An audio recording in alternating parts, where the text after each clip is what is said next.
It's time to focus on seniors with Helping Seniors TV. The television show designed to make you aware of senior issues and needs, as well as to acquaint you with the resources available to help you age in place and with dignity. Now, here's your host, Joe Steckler. I'm Joe Steckler, and welcome to Helping Seniors, the television arm of Helping Seniors of Brevard County. Our show is designed to provide you with information on how to develop your own aging and care plans. Our topic today is Daily Bread. Joining me is John Farrell, Executive Director of Daily Bread. Welcome, John. Thanks, Joe. Thanks for having me. I also want to, it's our pleasure to have you. And just like I did a recent show with the Veterans Affairs Director, one of their counselors, and I said, we've been very remiss in all the television shows we've done to make people aware of the many wonderful services in Brevard County. We have never done a show on Veterans Affairs, and we have never done a show on Daily Bread, and that's our mistake. It's not yours, it's ours. But as much as you talk, you could have asked me to do a show. You know, you could have done that. Oh, I could have. Why didn't you? Because I don't want to put you on the spot. Why not now? You've been doing it for years. Yeah, but I know you got to pick your battles, Joe. You know that. You don't want to fight with me? No, not today. Okay, all right. Well, folks, I've known John for many years. We go to the same church. We go to Holy Name of Jesus Church. John is an ordained deacon in the Catholic Church. And I think your work as an ordained deacon, John, translates to the work that you do at Daily Bread. I've known about Daily Bread since it started, and I knew the founding director. I know that you fought some real battles to improve the situation. But before we get into that, I got some specific questions. The first Let thing me real quick tell you, ordained deacon, it does fit in. The deacon in the church is supposed to have one hand on the altar and the other hand out in the community helping people. So this is a perfect match for me. I know that. Okay. I know that. But I think people will see that as they hear your enthusiasm as we talk about Daily Bread today. Okay. That's one of the reasons I want you to do the show. Well, I appreciate having you. I really do mean that. First of all, what is Daily Bread, John?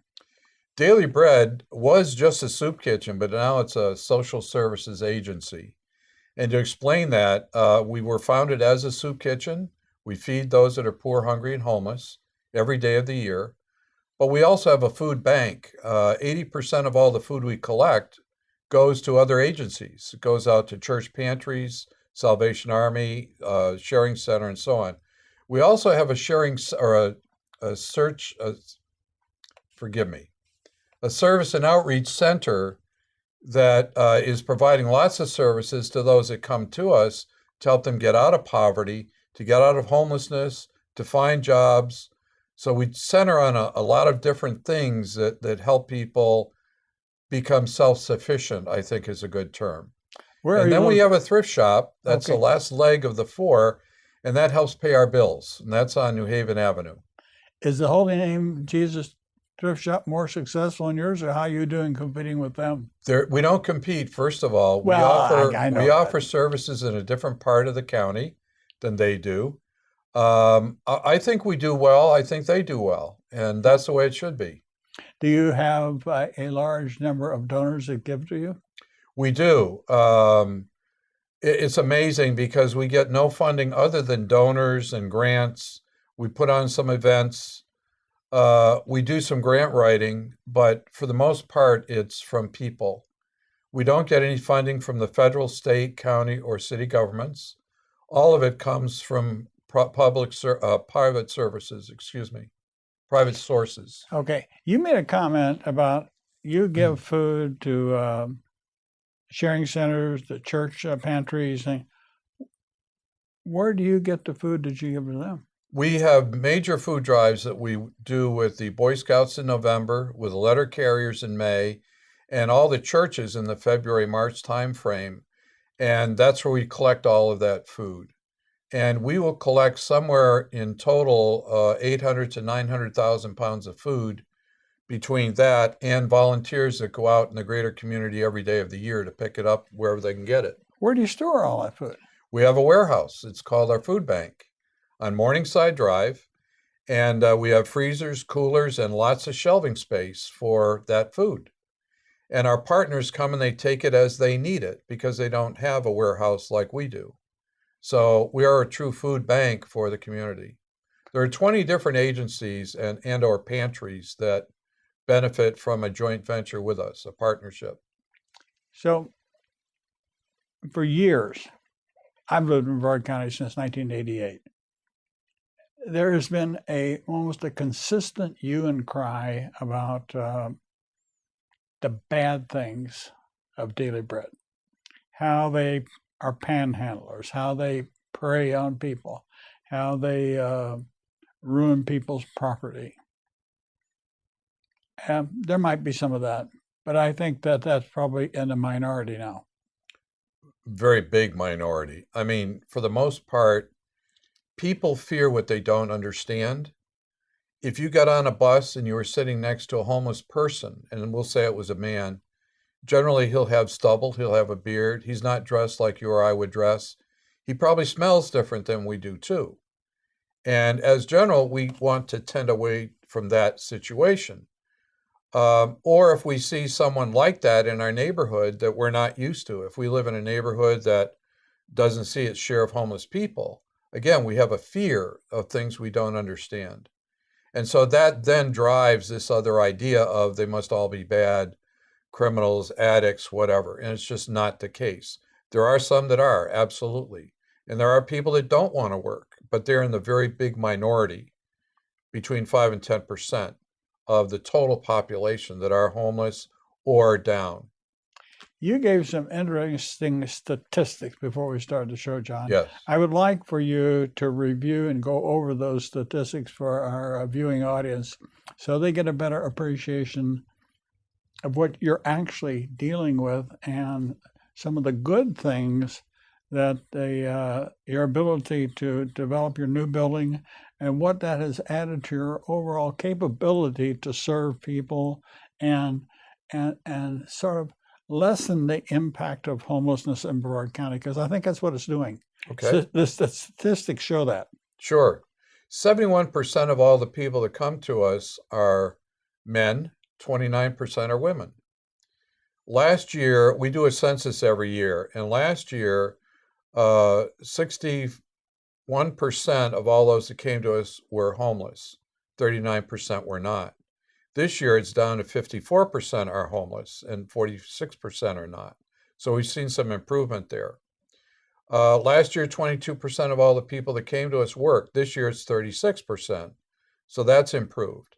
The median age last year was 43. This year, it's 49. So people that are able-bodied are going back to work. They're getting into housing, and we're seeing fewer of them. So those are some of the what I call active statistics. There are lots of others. We have the greatest problem we face, and this is probably between 35 and 40% of all the people I see will have mental issues. And it's everything from low IQ all the way up to bipolar, schizophrenia, paranoia. So we see a lot of that, and we're seeing more and more as time goes by. As far as what we're doing and how we're doing it, last year we fed 93,000 meals to 4,750 individuals, averaging 257 a day. This year, we're down to 242 a day. So again, the number we're seeing on average every day is starting to reduce finally. A lot of that I do credit for the building that we finished in 2012, because in 2012, we finished building the Service and Outreach Center, and that is allowing us to provide a lot more services in addition to feeding people. We have showers, we have clothing, we have hygiene items, and a lot of other services that are broken down between medical, educational, job-related, in other words, employment, that we provide. We started a literacy program. We identified 39 people that could not even recite the alphabet correctly that now have various degrees of being able to read and write, some of them more successfully than others. Do you have teaching classes right there at Daily Bread? Yes, we do. We have computer classes on Saturday morning. We have AA meetings and NA meetings. We have women that come in and do HIV and AIDS testing. We have nurses that come in and do glucose and heart and all those kinds of testing that you or I might take for granted to help people. But also, we're working with a lot of partnerships. Career Sources of Brevard, for example. We have people that are on our property providing job assistance to those that come to Daily Bread instead of having to travel to Palm Bay or Rockledge to get the same services. We're doing go over that again. What do you mean they had to travel to Palm Bay? Career Sources is a place that people that are looking for jobs can go and get help finding jobs and apply for jobs. It's the old job bank as we used to know it. Who manages that, John? The county. It's an agency that takes care of that. Okay. But we decided that it would be better if we could provide the same services on our campus to help our people because they have a lot different situation in travel. Most of them don't have cars. So to get to Rockledge or to Palm Bay from Melbourne would be difficult. So we have some folks that we signed up as volunteers who are then trained by Career Sources to provide a lot of the same services in our facility that otherwise they'd have to go to Palm Bay or Rockledge to get. You made a comment about... We also, in the jobs area, we also started a job bank, and people can call us if they have jobs they want performed around their home or their business. Okay. Whether it's mowing lawns, moving, a wide variety of labor type related things. And then we'll hook them up with a person that we feel we can recommend, and that person will make money that day, otherwise might be unemployed, and the person will get a good job done for what they're looking for. We also made a partnership with an employment agency that was very interested in developing a day labor situation, but they did not want people out in front of their premises at 4 and 5 and 6 in the morning. So they instead came and they interviewed a lot of our population and got names, phone numbers, contact information, and listed all the things that they were able to do. So now if they get a labor situation or other situation that might develop, they have a place they can go as a resource and they don't have to worry about the quality of the folks or the job that'll be done. So there's a lot of stuff that we've really pushed, and we're pushing different things every year based on our census and what we find as needs among our people. So job-related and homelessness are the two big ones this year. Job creation and homeless. Right. Do you work with housing for homeless? With We Rob do. Cramp? Yes, absolutely. Okay. All right. You answered the question that I was going to ask you, but a corollary question would be, oh shoot, I'm trying to.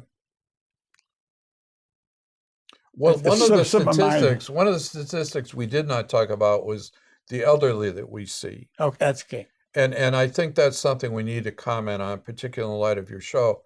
About 25% of all the people that come to Daily Bread are elderly people. Elderly defined as 55 years old and older. Okay. 8% of all the people are 65 and older. Many of them are not homeless. Many of them are people that are living on very low fixed incomes that ordinarily would trade food for medication or some other thing. Okay. And we find that by feeding them, it helps them with their own budgets to use money otherwise they otherwise would spend on other things.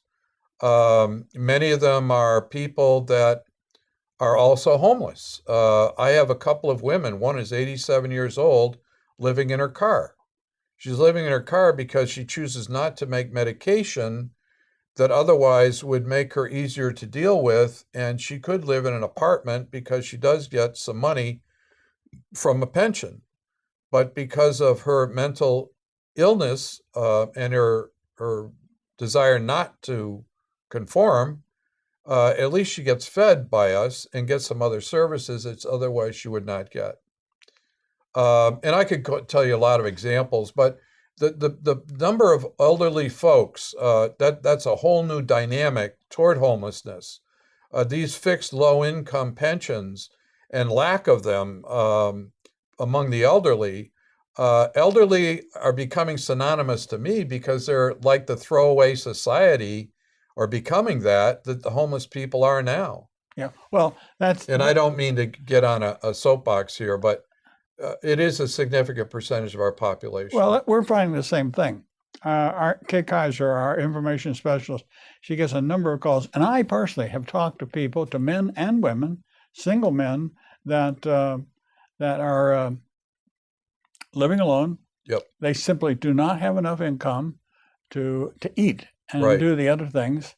So they have tried to get Meals on Wheels, Yep. and have not been able to get Meals on Wheels. They have tried to go to the shared lunch programs, and they have found, and I have been told by them that they've been made to feel not welcome at some of these places, and that's disturbing to me, because those programs are paid for with federal and state dollars, and here you Yeah. are paying with donated dollars, that you're doing something that other agencies are getting federal and state dollars to lessen the impact of those people on the local community, yet they're not doing what you're doing. Well, our policy is not a negative one. Ours is a positive one. We help anybody that comes to us. And elderly is a growing part of our population. If I looked at the percentage 10 years ago of those that came to Daily Bread to receive a meal that were elderly, it'd be a lot lower than it is today. Today, again, elderly I define as 55 years and older, and we're looking at 23-24% of our population are in that age range. Well, and I'm sure that comes about because of the fixed income. Part of it is fixed income. Part of it is other issues. There are handicapped people out there, physical and mental disabilities. That plays into it. There are elderly whose children have abandoned them, and or otherwise family would have abandoned them. People that are new because their spouse has passed away, to homelessness, that are elderly, and it goes on and on and on. You know, we cannot any longer look at any group of people as a group. We have to look at them as individuals and see what their particular issues are, because there are so many. That's exactly what I got into a discussion with the man from the Veterans Affairs. Each case is different. Absolutely. And when we might not think that there's help available, by simply asking the question, we often find a door can be opened. Yes. And that's the sad part, is to try to get people to understand there's nothing wrong with saying I need help. Janet Steiner, who works with the Alzheimer's Foundation, I've known Janet since 1988. Mm-hmm. And the one thing that Janet has always said to me, there's nothing wrong with asking a question. You Absolutely have to not. ask for help. It's okay to ask for help. Right. That doesn't mean you're going to get it. No, but there's no one beyond hope, and there's no one beyond help. Right. If you know it. What happens at Daily Bread, John? You've sort of opened a door on people needing medical help, dental help. Are you able to direct these people to sources of help where? Absolutely. Brevard Health Alliance has become a partner, and they come with their medical van every Thursday and provide free medical care to the people that come to Daily Bread. In addition to that, we can refer anyone to them, and they will, as long as that person is indigent, in other words, doesn't have financial resources, doesn't have insurance, and doesn't have a primary care physician, they will sign them up and become their primary care physician and take care of their medical needs. So there is help out there, as you said. Many people don't know what I just said. They're not even aware of that. But those in need are. Those that come to Daily Bread are very aware of that medical van. But you also have touched on the fact that so many of the people that come to Daily Bread are veterans. Yes, 17%. Right. In your discussions do you meet all these people yourself? I try to, But I see about 5,000 people every year, at least 6 times. And 40% of those could be brand new this year. So although I try to meet everyone that comes to Daily Bread, I can't say I'm 100% successful. My purpose and my question was knowing of the tremendous availability of veteran services that we have in Brevard County. Yes. Your knowledge of their availability, I'm sure that you refer the people to the Veterans Affairs, but I also sort of sense that they're reluctant to take the assistance. That's partly, yeah, that's true. Why do you think that? Let me touch on a couple of things. Okay. We partner with everybody. Everybody that wants to help the same people we help, we want to partner with. Among them is the Veterans Administration. They come onto our campus and help those that are veterans with information, stand-down information, services information, all of those things. And they're there once a week. So anyone that is a veteran has access to VA services and administration. All they have to do is come the same day the fellow from VA is there. And we also refer our folks to Veterans Administration. Secondly, NVHS, with the Homeless Veterans Support Group, headed by George Taylor. They've been a partner of Daily Bread for the better part of the years I've been at Daily Bread, probably 8 or 9 years. And they, again, provide help specifically for homeless veterans. And that touches a nerve because when I look at people that are electively homeless, many of them are veterans. Whether it has to do with their condition, maybe it's PTSD, perhaps it's the idea that they want that freedom that they found in the service, the fraternity of other men. There's a wide variety of reasons, just like, again, I expressed earlier, and many of them don't want that freedom interfered with. So they're reluctant to go into housing even. We have more housing availability for veterans than we ever had right now. I understand that. And there's actually room for more. But many of them don't want to do that. Many of them are content being out in the woods and in their tents and being what they call free. But that seems But to be... part of that, too, has to do with PTSD. Part of it has to do with wherever they are in life. It's a wide mix of reasons. Yeah. But that's, we hear the horror stories about, for lack of a better way to say it, police raids on camps or people living in the woods. I remember one day I went out to the Melbourne mall area, and I parked my car near the end of the fence there, and I walked up and looked, and there were all kind of campfires and everything behind that mall back there. Well, there are other areas that you'd be more surprised about. Could be your backyard, by the way. Not my backyard. Well, maybe you in say the water. That. Well, no, not you. That's true. And you're right. But people will go wherever they're allowed. The biggest problem we have with homelessness, in my opinion, is the fact they are homeless.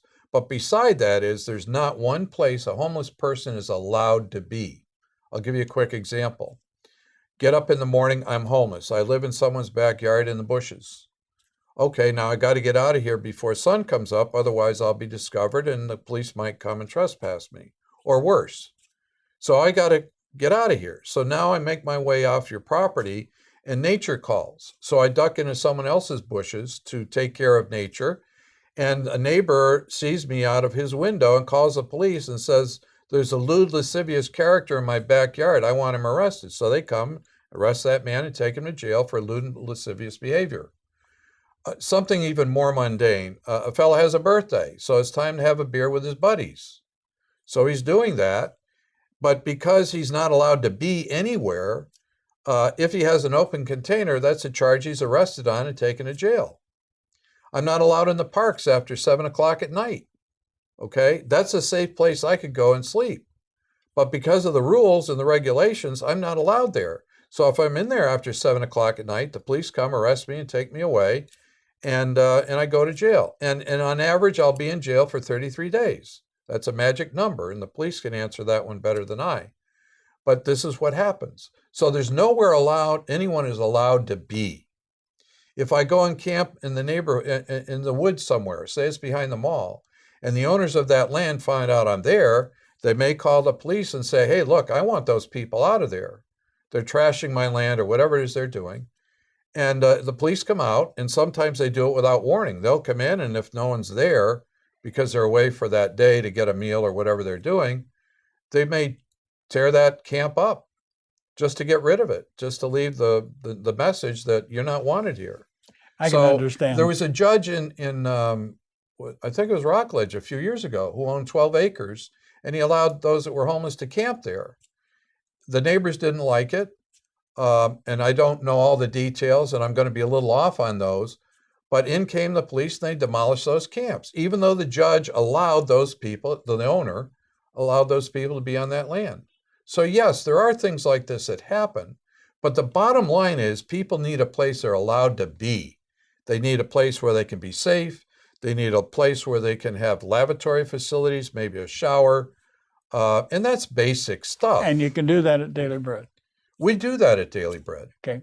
John, we're out of time. Okay. I want to thank you for being here. My pleasure. If people, where are you located? On Fee Avenue? 815 Fee Avenue is a kitchen, and 805, the building next door, is our Service and Outreach Center. Okay. And folks, if you have a question, call John down at Daily Bread. What's the phone number? Or if you'd like to volunteer. Yeah, I got that volunteer. What's your phone number? 321-723-1060. Okay.